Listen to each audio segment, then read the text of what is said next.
بسم اللہ الرحمن الرحیم۔ تو بریک سے پہلے کچھ سوالات ہوئے تھے، تو کوشش کریں گے کہ ان سوالات کے جوابات دیتے ہوئے، اور پھر اسی طرح اگر آپ کی کالز درمیان میں موقع ملا تو ان کالز کو بھی لے لیں گے، لیکن پہلے کوشش کرتے ہیں کہ ان سوالات کے جواب دیتے رہیں۔ سب سے پہلے جو سوال ہوا تھا وہ یہ تھا کہ جس وقت ہم تسبیحات کرتے ہیں تو بعض اوقات تسبیحات کے اندر یہ ہوتا ہے کہ وضو تو ہوتا نہیں اس وقت،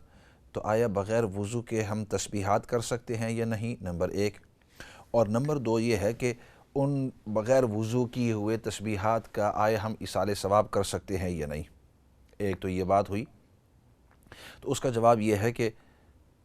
تسبیحات جتنی بھی ہیں ان تمام کی تمام کو بغیر وضو کے آپ کر سکتے ہیں، پڑھ سکتے ہیں۔ بہتر تو آل دا ٹائم ہمیشہ یہی ہوتا ہے کہ انسان وضو کے اندر کرے، لیکن اگر وضو کے اندر کسی وجہ سے تسبیحات نہیں کر سکتا، وضو نہیں ہے، تو آف کورس بغیر وضو کے آپ تسبیحات کر سکتے ہیں۔ بلکہ قرآن کریم کی تلاوت بھی اگر آپ بغیر وضو کے کریں تو اس کی بھی اجازت ہے تلاوت کرنا۔ ہاں البتہ قرآن کریم کو ہاتھ لگانا مصحف کو، تو اس کے لیے وضو کی ضرورت ہے۔ لیکن قرآن کریم کی تلاوت کے اندر بھی ہم یہی کہتے ہیں کہ بہتر ہے کہ انسان وضو کے اندر ہو، لیکن اگر بالفرض وضو میں نہیں ہے اور پھر اس نے قرآن کریم کی تلاوت کی، دیٹس اوکے ایز ویل۔ اور اس کی مثال، ایک ساتھی اس نے کہا کہ میں ٹیکسی چلاتا ہوں، کچھ عرصہ پہلے کی بات ہے،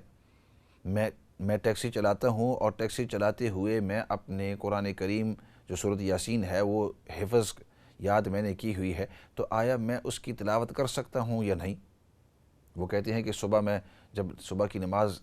پڑھ کر نکلتا ہوں تو صبح سے لے کر آفٹرنون تک میں ٹیکسی کرتا ہوں، تو بعض اوقات مسجد کے اندر بیٹھ کر تلاوت نہیں کرتا ہوں، اپنی ٹیکسی کے اندر کر لیتا ہوں۔ بعض اوقات نکلتے نکلتے ذرا دیر ہو جاتی ہے اور میری سورۃ یاسین رہ جاتی ہے، اور اس دوران اگر میرا وضو ٹوٹ جائے یا وضو باقی نہ رہے تو آیا میں سورۃ یاسین کی تلاوت کر سکتا ہوں یا نہیں؟ تو آف کورس آپ کر سکتے ہیں۔ دوبارہ یہ عرض کروں کہ بہتر تو یہ ہے کہ انسان کا وضو ہو، لیکن اگر نہیں ہے تو آپ سورۃ یاسین کی تلاوت کر سکتے ہیں، قرآن کریم کا جو بھی حصہ آپ پڑھنا چاہتے ہیں پڑھ سکتے ہیں۔ اور اسی سے میں ہماری جو مائیں بہنیں بیٹیاں ہوتی ہیں، بھانجی بھتیجی ہوتی ہیں، تو ان سے میں یہ کہا کرتا ہوں کہ جب آپ گھر کے اندر ہو اور آپ اپنا کھانا پکا رہے ہو یا کوئی استری کر رہے ہو یا اپنے گھریلو جو کام ہے صفائی وغیرہ کر رہے ہو یا ویسے بیٹھے ہوئے ہو، تو اس وقت اس وقت آپ اگر جو آپ کو صورتیں یاد ہیں ان کی آپ تلاوت کرنا چاہتے ہیں تو تلاوت کر سکتے ہیں۔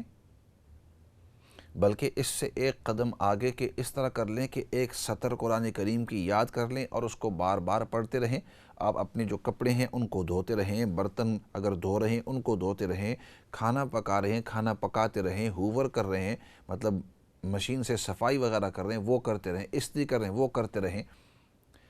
لیکن اس کے ساتھ ساتھ اپنی اس تلاوت کو بھی جاری رکھیں۔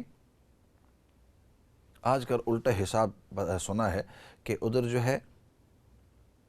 وہ جو گھریلو کام ہے وہ کرتے رہتے ہیں اور ادھر گناہ کی یعنی یہ گانا بجانا وغیرہ لگا ہوا ہوتا ہے، تو اس کے بجائے یا تو قرآن کریم کی تلاوت سنتے رہیں یا تو یہ ہے کہ آپ خود قرآن کریم کی تلاوت کرتے رہیں۔ تو خیر عرض کر رہا تھا کہ جب قرآن کریم کی تلاوت کی اجازت ہے بغیر وضو کے، تو پھر باقی جو تسبیحات ہیں، مثال کے طور پر سبحان اللہ، الحمدللہ، اللہ اکبر، یعنی تیسرے کلمے کا ورد آپ وہ بھی کر سکتے ہیں۔ حدیث پاک میں آتا ہے کہ جو شخص ایک مرتبہ سبحان اللہ کہتا ہے تو اللہ رب العزت اس کے لیے 10 نیکیاں لکھ دیتے ہیں، اس کے 10 گناہ معاف کر دیتے ہیں۔ اسی وجہ سے یہ جو نماز کے بعد تسبیحات کی ترغیب دی جاتی ہے کہ جب آپ اپنی فرض نماز پڑھ لیں تو اس کے بعد 33 دفعہ 33 دفعہ سبحان اللہ، 33 دفعہ 33 ٹائمز الحمدللہ، اور 34 دفعہ اللہ اکبر پڑھ لیں، تو یہ کل 100 ہو جاتا ہے تسبیحات۔ تو سبحان اللہ اور آسان طریقہ کہ یہ جو انگلیوں کے پورے ہیں اس کے اوپر سبحان اللہ سبحان اللہ سبحان اللہ سبحان اللہ سبحان اللہ سبحان اللہ سبحان اللہ سبحان اللہ، اس طرح آپ کرتے رہیں انگوٹھے کے اوپر 3 حصے. تو اس طرح جب آپ ان تمام انگلیوں کے اوپر کریں گے تو یہ کل 30 ہو جاتی ہیں، کیونکہ ایک انگلی کے اوپر 3 حصے ہیں تو یہ کل 30 ہو جاتی ہیں. اور ایک اور انگلی کر لیں 33 یعنی 33 ہو گئی. پھر اسی طرح اب الحمدللہ شروع کریں تو رائٹ ہینڈ کے اوپر الحمدللہ الحمدللہ الحمدللہ الحمدللہ الحمدللہ الحمدللہ. ادھر بیٹھے بیٹھے تو اس ہاتھ کی اگر آپ نے کر لی اور پھر ادھر سے شروع کر لو، ادھر سے اس طرح شروع کر لو اور الحمدللہ الحمدللہ الحمدللہ کہتے ہوئے یہ کل 30 ہو گئی. اور ایک اور انگلی کر لو 3 دفعہ تو 33 ہو گئی. اور اسی طرح اللہ اکبر تو اللہ اکبر اللہ اکبر اللہ اکبر اللہ اکبر اللہ اکبر اللہ اکبر، اس طرح اللہ اکبر اللہ اکبر. تو اس طرح یہ کل اگر آپ دونوں ہاتھ کی کر لیں 30 ہو گئی، 3 اور کر لو 33 اور ایک اور کر لو تو 34، تو یہ کل 100 ہو جاتی ہیں. اور جب حدیث پاک میں آتا ہے کہ جو شخص ایک مرتبہ سبحان اللہ کہتا ہے یا ایک مرتبہ الحمدللہ کہتا ہے یا ایک مرتبہ اللہ اکبر کہتا ہے تو ایک مرتبہ کہنے سے اللہ رب العزت آپ کو 10 نیکیاں دیتے ہیں، 10 گناہ آپ کے معاف کر دیتے ہیں. تو جب 10 گناہ معاف ہو گئے، جب آپ نے 100 تسبیحات پڑھی تو 100 کو 10 کے ساتھ ضرب دو تو 1000، تو مطلب 1000 گناہ آپ کے اللہ رب العزت معاف کر دیتے ہیں. اب اندازہ لگاؤ کہ ایک نماز کے اندر آپ نے ایک نماز کے بعد آپ نے یہ 100 تسبیحات پڑھی ظہر کی نماز کے بعد. اب ظہر کے بعد عصر کا وقت آیا تو عصر کے بعد بھی آپ نے یہ تسبیحات پڑھ لی، مغرب کے بعد بھی آپ نے. تو اس طرح بہت کم ہوتا ہے کہ ظہر اور عصر کے درمیان آپ 1000 گناہ کریں. لیکن اگر بالفرض کوئی بہت ہی گناہ گار ہو اور بہت ہی گناہ کرتا، اس نے 1000 گناہ کر لیے، تو عصر کا وقت جب آئے اور عصر کی نماز آپ نے پڑھ لی تو اس کے بعد آپ نے یہ تسبیحات کی تو اللہ رب العزت آپ کے 1000 گناہ معاف. اسی طریقے سے جب مغرب کا وقت آئے تو عصر اور مغرب کے درمیان تو 1000 گناہ کرنا بہت ہی مشکل، لیکن اگر بالفرض کسی نے کر بھی لیے تو مغرب کے بعد جب آپ یہ 100 تسبیحات پڑھیں گے تو اللہ رب العزت آپ کی یہ 1000 جو گناہ ہے وہ معاف کر دیتے ہیں. تو اسی لیے، اور یہ اس لیے کہ اللہ رب العزت اپنے بندوں سے بڑا ہی پیار کرتے ہیں اور اللہ رب العزت چاہتے ہیں کہ میں اپنے بندوں کے گناہوں کو معاف کرتا رہوں. تو جیسے بریک سے پہلے میں نے عرض کیا تھا کہ جو شخص فرض نماز کے بعد آیت الکرسی کی تلاوت کرتا ہے تو اللہ رب العزت موت کے علاوہ باقی جو بڑی بڑی بیماریاں ہیں اس سے اس شخص کی حفاظت فرماتے ہیں. اور آج کل جیسے میں نے عرض کر رہا تھا کہ مختلف قسم کے وائرس ہیں، مختلف قسم کی بیماریاں پھیلی ہوئی ہیں، لوگ اس سے ڈرتے ہیں. تو نبی کریم صلی اللہ علیہ وسلم نے اپنی سچی حدیث کے اندر ہمیں یہ بتلا دیا ہے. تو فرض نماز کے بعد ایک کام تو ضرور یہ کریں کہ آیت الکرسی کی تلاوت کرتے رہیں ایک مرتبہ. میرے خیال میں 1 منٹ نہیں لگتا، اور اگر بہت ہی آہستہ کر انسان پڑھتا ہے تو 2 منٹ لگتے ہیں. اور آیت الکرسی پڑھ کر ہر فرض نماز کے بعد اپنے پورے جسم کے اوپر اس طرح دم کر لیں، اس طرح کر کے، اور کرنے کے بعد تھوک اس انداز میں ہو اور پورے جسم کے اوپر. اور پھر اس کے بعد یہ تسبیحات 100 جو تسبیحات ہیں، سبحان اللہ الحمدللہ اللہ اکبر 33 دفعہ سبحان اللہ 33 دفعہ 33 ٹائمز الحمدللہ 34 ٹائمز اللہ اکبر. تو یہ پوری تسبیح ہو جاتی ہے. اور پھر سائل نے پوچھا کہ اس کا اصال ثواب بھی کر سکتے ہیں، تو آف کورس جب آپ نے اس کی تلاوت کر لی، پڑھ لی، تو اس کے بعد آپ کہہ سکتے ہیں کہ یا اللہ یہ جو میں نے اس تسبیحات پڑھی ہیں اس کا ثواب میرے والد صاحب کو یا میری والدہ کو یا میرے پورے خاندان کو دے دے. تو اللہ رب العزت اس کا کرم بہت ہی زیادہ ہے، ہو سکتا ہے کہ ان تمام کو بھی ثواب دے دے اور آپ کو بھی دے دے. اس لیے یہ اس طرح ضرور کیا کریں. اس کے بعد والا سوال آپ نے یہ کیا کہ اگر نماز کے اندر سخت کھانسی آ جائے تو ہمیں کیا کرنا چاہیے. اگر اس طرح کی ہو کہ انسان تھوڑی دیر کے بعد رک سکے تو بہتر یہ ہے کہ کھانسی آپ اپنے انداز میں کر لیں اور پھر وہاں سے نماز کیری آن کر لیں. لیکن اگر اتنی سخت ہو جائے کہ آپ اس کو برداشت ہی نہیں کر سکتے تو ٹھیک ہے، نماز تھوڑی دیر کے لیے توڑ دو، اور جو پانی پینا ہو یا گلے کو صاف کرنا ہو یا اپنے آپ کو آرام دینا ہو اس انداز میں کر کے پھر آدمی نماز نئے سرے سے شروع کر لے. تو اگر مختصر کھانسی ہے ہر آدمی اپنے طور پر جج کر سکتا ہے. اگر مختصر ہے تو آدمی ادھر سے 2-3 سیکنڈ کے لیے یا 1 آدھ منٹ کے لیے روک لے اپنی نماز کو اور اپنے آپ سے فارغ ہو کر اور پھر نماز ادھر سے شروع کیری آن کر لے۔ لیکن اگر بہت زیادہ ہو، برداشت نہیں ہو سکتا ہے، نماز توڑ دے، کیونکہ اللہ رب العزت نے ہماری صحت کا بہت ہی خیال رکھا ہے۔ جب کسی صورت کے اندر ہماری صحت کے اندر کچھ کمزوری یا کوئی اس طرح کی چیز آئے تو اس وقت دین ہمیں حکم دیتا ہے کہ اس وقت تھوڑی دیر کی نماز کو روک دو۔ اس کے بعد آپ نے سوال پوچھا قصر کے بارے میں، تو آپ نے پوچھا کہ کتنے میل کے بعد قصر کی نماز کی اجازت ہوتی ہے، تو 48 مائل، 48 میل،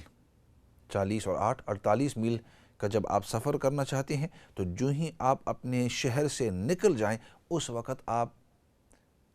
قصر کی نماز شروع کر سکتے ہیں، بشرطے کہ جدھر جا رہے ہیں وہاں آپ 15 دن سے کم ٹھہریں گے۔ عام طور پر ادھر جو ہے ہم جب شہروں کے اندر ایک شہر سے دوسرے جاتے ہیں تو وہاں 15 دن سے کم ہی ٹھہرتے ہیں، تو بشرطے کہ 48 مائل سے زیادہ۔ باقی آپ نے یہ پوچھا کہ آیت الکرسی اور باقی یہ جو فضائل آئے ہوئے ہیں کہ اس کے اندر اللہ رب العزت بڑے وعدے کرتے ہیں مسلمانوں سے کہ اگر آپ یہ کریں گے تو اللہ رب العزت آپ کے گناہوں کو معاف کریں گے، آپ کو اتنے حج، اتنے عمرے کا ثواب دیں گے، تو اس کا جواب یہ ہے کہ اللہ رب العزت چاہتے ہیں کہ اپنے جو بندے ہیں ان کے ساتھ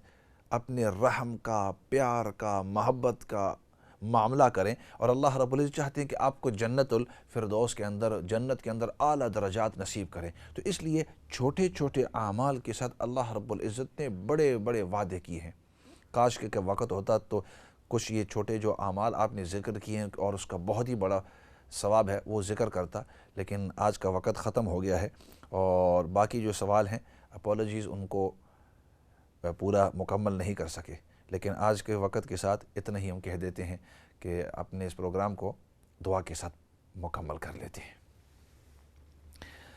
الحمدللہ رب العالمین والصلاة والسلام علی سید الانبیاء والمرسلین محمد وعلی آلہ وصحبہ اجمعین۔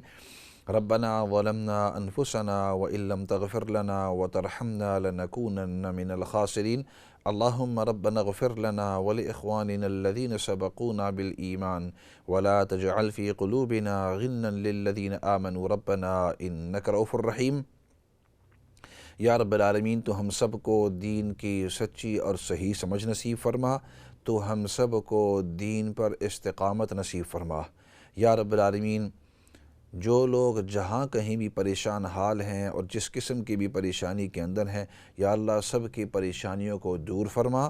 جتنے بھی بیمار ہیں، چاہے روحانی بیمار ہو، جسمانی بیمار ہو، یا رب العالمین اپنی قدرت کاملہ سے ان تمام بیماروں کو شفا نصیب فرما۔ جتنے بھی مرحومین اس دنیا سے جا چکے ہیں، یا رب العالمین سب کی بخشش اور مغفرت فرما،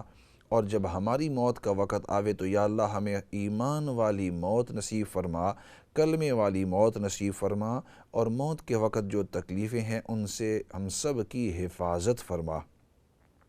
یا رب العالمین نبی پاک صلی اللہ علیہ وسلم نے جتنی بھی خیر کی دعائیں مانگی ہیں ان تمام خیر کی دعاؤں کے اندر تو ہم سب کو حصہ نصیب فرما، اور نبی پاک صلی اللہ علیہ وسلم نے جن چیزوں سے حفاظت اور پناہ مانگی ہے یا اللہ ان تمام چیزوں سے تو ہم سب کو حفاظت اور پناہ نصیب فرما۔ یا رب العالمین جن لوگوں نے دعا کا کہا ہے یا لکھا ہے یا ان کو توقع ہے، ان کی بھی ہماری بھی بقیہ امت کی جتنی بھی جائز حاجات ہیں جو مصلحت کے موافق ہو اور جس میں تیری رضامندی ہو، یا اللہ اپنی قدرت کاملہ سے ان کو پورا فرما۔ یا اللہ دنیا میں جہاں کہیں بھی ظلم ہو رہا ہے، مختلف علاقوں کے اندر مختلف انداز میں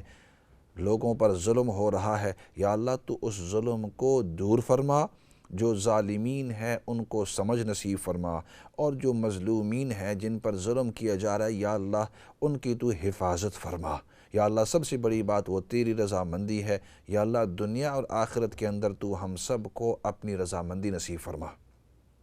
سبحان ربک رب العزت عما یصفون وسلام علی المرسلین والحمد للہ رب العالمین برحمتک یا ارحم الراحمین۔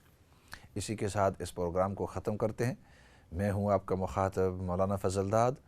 اور یہ پروگرام ایوری منڈے اور ٹیوزڈے 7 بجے سے 8 بجے تک ہوا کرتا ہے۔ اسی کے ساتھ